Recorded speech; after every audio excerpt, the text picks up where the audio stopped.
नांदगावकरजी, आता त्याच्यामध्ये तर एक असा आरोप आहे, मध्यंतरी राज ठाकरे आणि देवेंद्र फडणवीस भेटले हॉटेलमध्ये एका, आणि त्याच्यानंतर हा विषय आला. नाना पटोले काँग्रेसचे नेते, त्यांचं असं म्हणणं आहे की मिलीभगतच आहे, की महापालिकेसाठी त्यामुळं एक मताची विभागणी करण्यासाठी म्हणून हे केलेलं आहे. मला एक कळत नाही हो, राज ठाकरे आज भेटतात का? राज ठाकरे कुठे नव्हते त्यावेळेला सगळ्यांची त्यांचे संबंध त्यांनी जोपासले त्यांच्याशी होते. सोडून नाही यांच्यासोबत काय प्रॉब्लेम आहे त्यांच्यासोबत? आता त्यांच्याशी नव्हते ना संबंध, ते बाकी सगळ्या नेत्यांना भेटत होते. सगळ्याशी संबंध आहे, त्याच्यामुळे तो काय विषय आम्ही म्हटलं ना, अजूनही आमचे बेंच सुटलेले नाहीयेत.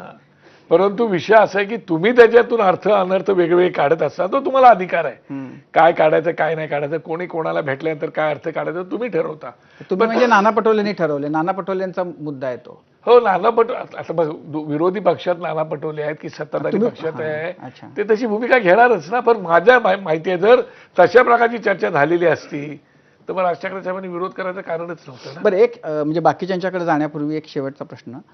तुम्ही आता मोर्चा कुठून काढायचा हे तुमचं एक वाक्यता झाली आहे त्यात? नाही, आज आम्ही बसू सगळे, तारीख तर ठरलेली आहे, जागा वेळ आम्ही आता त्याच्या सगळं त्याच्यामध्ये एक जो मुद्दा येतोय की तुम्हाला गिरगाव चौपाटीपासून काढता येणार नाही, त्याच्यामुळे तुम्ही न्यायालयाच्या आदेशाचं उल्लंघन करताय, तर हा मुद्दा तुमच्या विचारामध्ये चर्चेमध्ये येणार आहे का? नाही, आम्ही सगळे कायदे सगळा अभ्यास करून मोर्चा भव्य दिव्य कसा निघू शकतो हे काय आम्हाला आता नवीन नाहीये. बाळा नांदगावकर, आम्ही सगळे ह्याच्यातनंच इथपर्यंत आलेले लोक आहोत.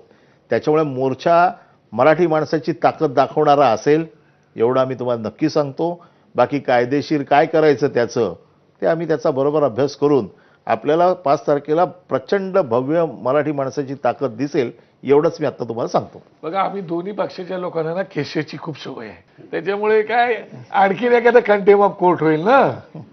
पण त्या कंटेम ऑफ कोर्टमध्ये मराठी माणसाचं भलं होतं. मराठी माणसं असतील एवढ्या लाखो लोकांवरती, हजार लोकांवरती जे काय कंटेम ऑफ कोर्ट होणार आहे ना, त्याचं बघतील काय करायचं सरकार. ते काय अशा केसेस काय आमच्यासाठी नवीन नाहीत, आणि माझ्या नेत्याला तर नवीन नाहीतच आहेत, त्यांना ती सवयच आहे, त्याच्यामुळे काय अडचण येत नाही ती, आणि मला तर नाही, यांना पण नाही.